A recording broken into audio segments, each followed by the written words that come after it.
This video will be a brief discussion of the entrepreneur. You'll see from the bottom right hand corner of the screen that there are only 20 slides in this talk, so it's a short talk, but some of the points and some of the issues that are raised are important, so it's well worthwhile taking good notes and recording these for future discussion and perhaps even for assessment. So it's a brief discussion of the entrepreneur. Now, the entrepreneur is someone who is generally alert to profit opportunities. That's a fairly standard definition within the area of, certainly of economics. The economic perspective of the entrepreneur is someone who is alert to profit opportunities, someone who is aware of the possibility of profits and is able to organize and marshal resources and organize, design, think about a product and enter the niche market and generate profits. So it's someone who is alert to profit opportunities. That's a definition put forward by a very famous economist called Israel Kirzner. And Kirzner believed that this was the proper view of the entrepreneur. We have to say here that this is essentially a psychological process. It's someone who is alert to profit opportunities. Alertness is in the mind. Not everybody is equally alert. Some people are very alert and some people are not alert at all. It's the people who are aware of profit opportunities and who go for the profit opportunities. Those are the ones we identify as entrepreneurs.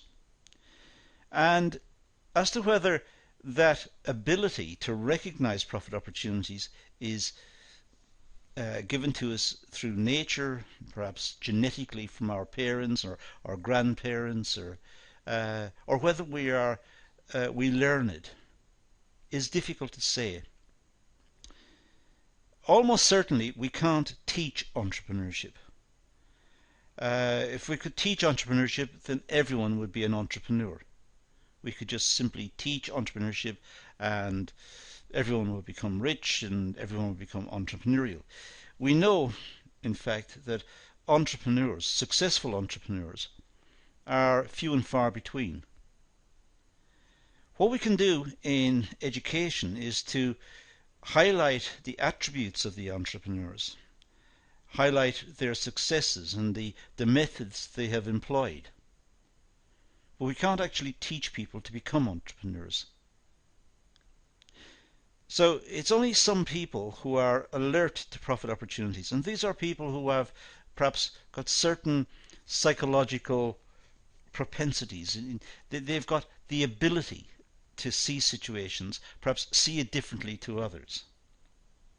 When Bill Gates developed Microsoft, he saw an opportunity, he saw a gap in the market, and he had the technical expertise, the know-how, and the capacity, the mental capacity to do something about that gap in the market. He was aware of a profit opportunity. He was alert to the profit opportunity and went for it, and eventually set up Microsoft and became a success.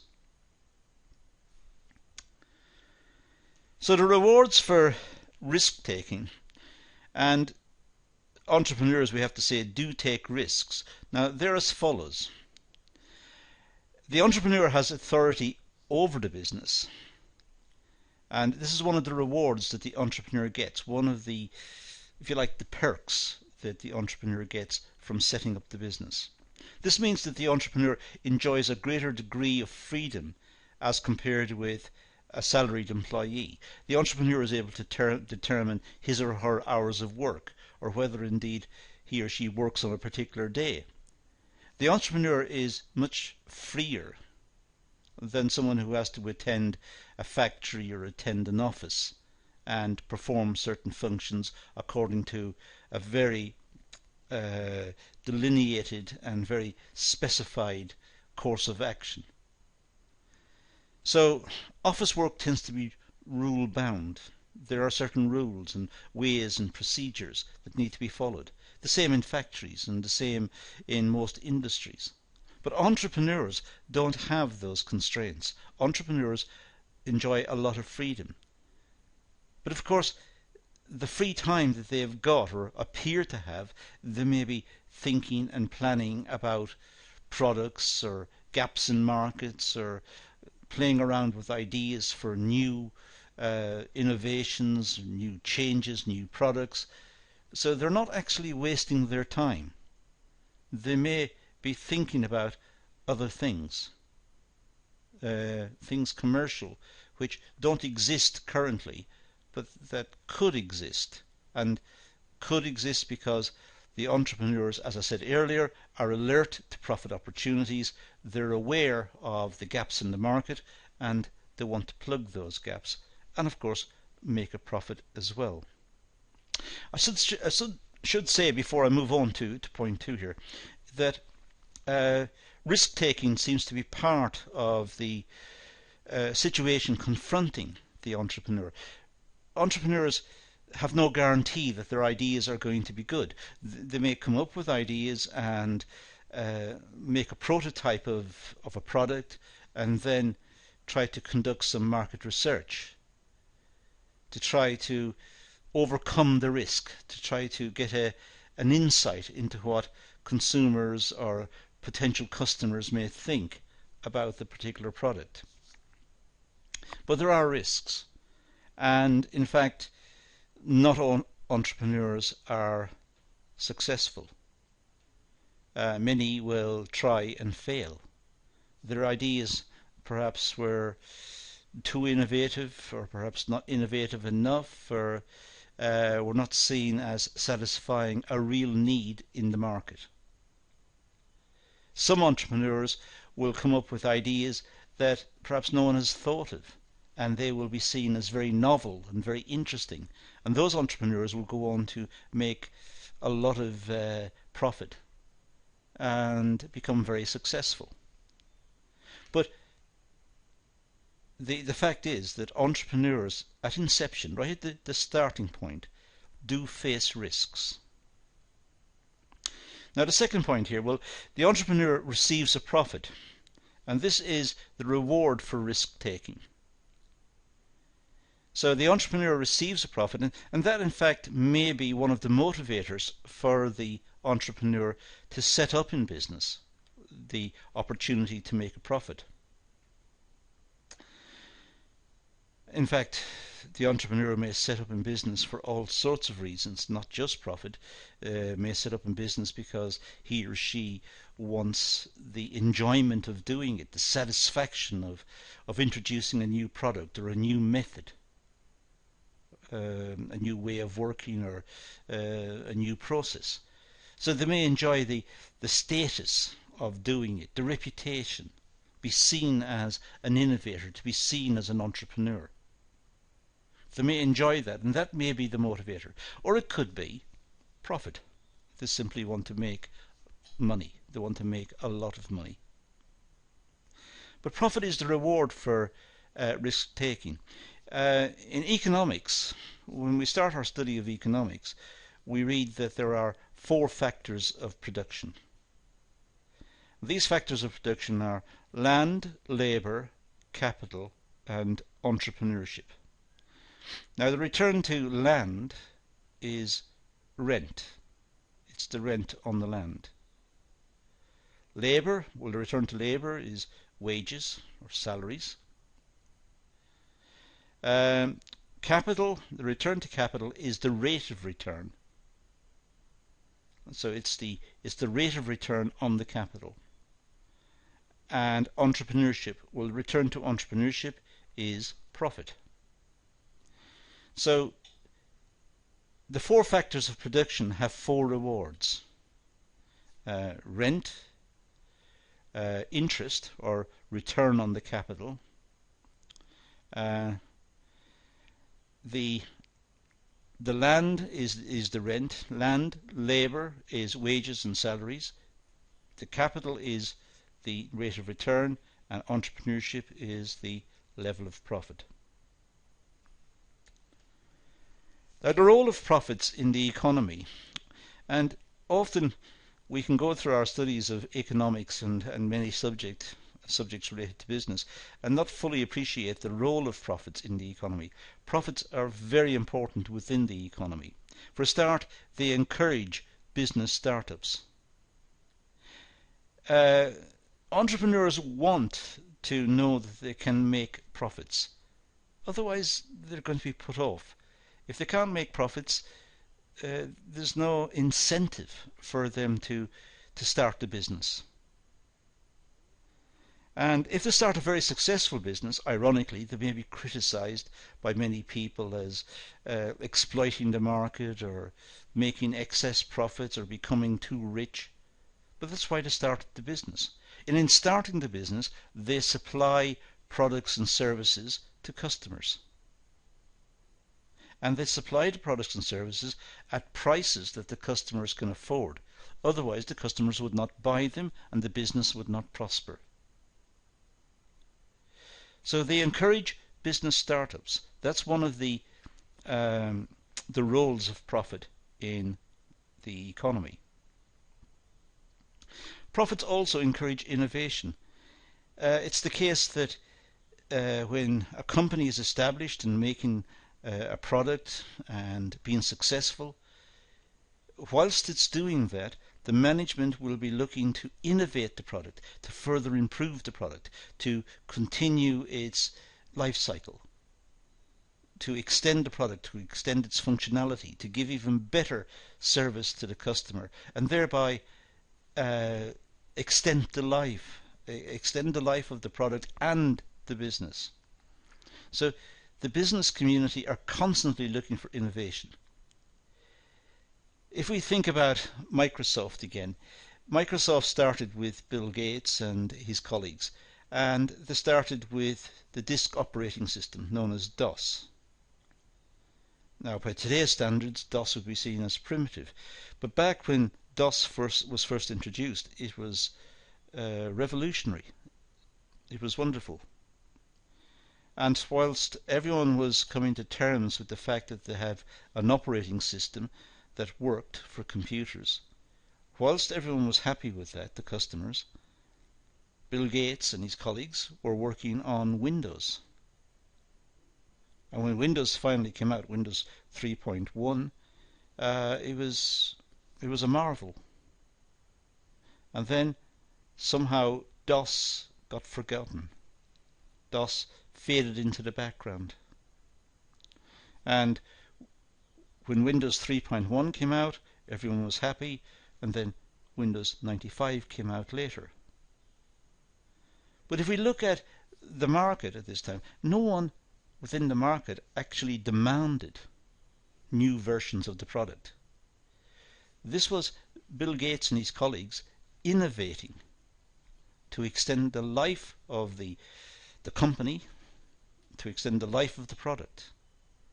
Now we've got to Windows 10.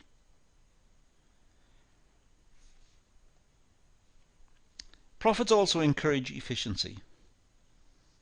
Companies that are efficient will survive. Efficient means perhaps that they are low-cost producers, so they're able to compete effectively with other companies, and they will survive as a consequence. So profits encourage efficiency. Companies in trying to make profit will look critically at their processes to optimize the processes and generate efficiencies. So that's the way the capitalist system works. It works through companies trying to become efficient, low-cost producers. And if they become low-cost producers, their profitability will increase.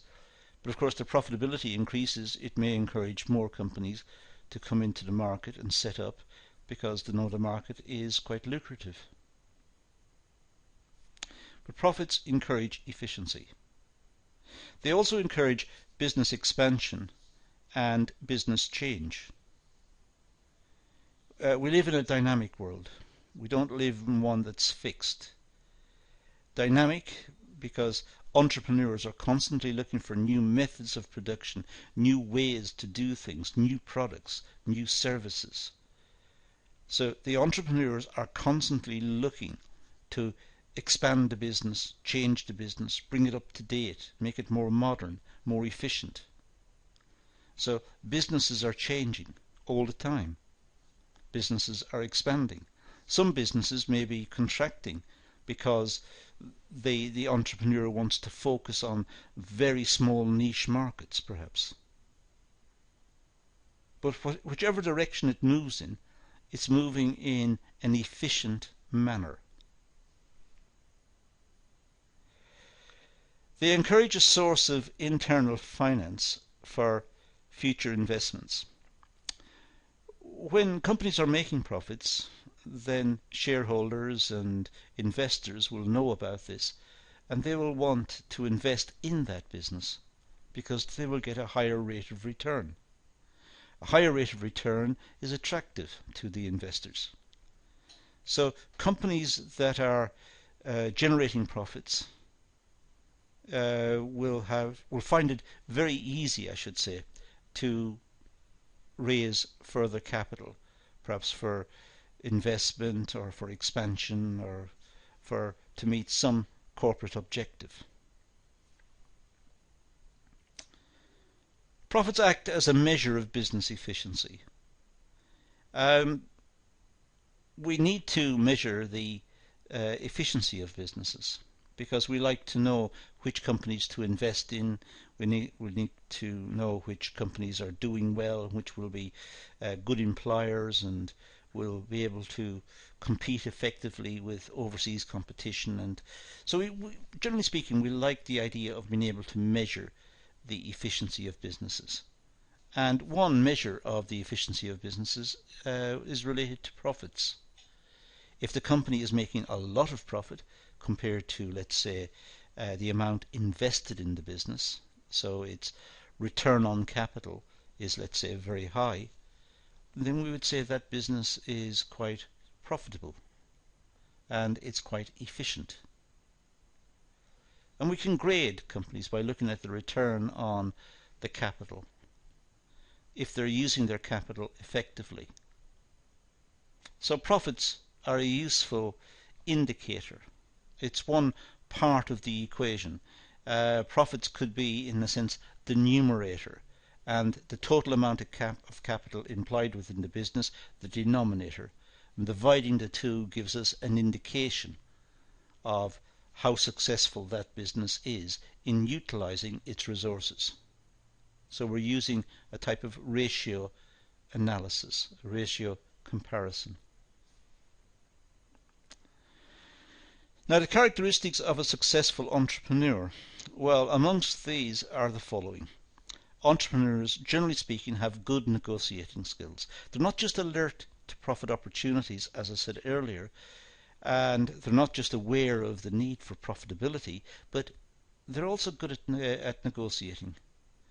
They're able to negotiate with suppliers, with finance houses, with customers, to bring their business into existence. If their product is quite innovative, if it's different, if it's perhaps radically different to anything anyone has seen, then they may have problems in raising finance because investors have not seen the product before. It's quite, in a sense, experimental within the marketplace. So the entrepreneurs have to be good communicators. They have to be able to negotiate effectively with those institutions to ensure that the product is brought to market. It's not just a concept and remains as a concept. Entrepreneurs tend to be hard-working and ambitious people.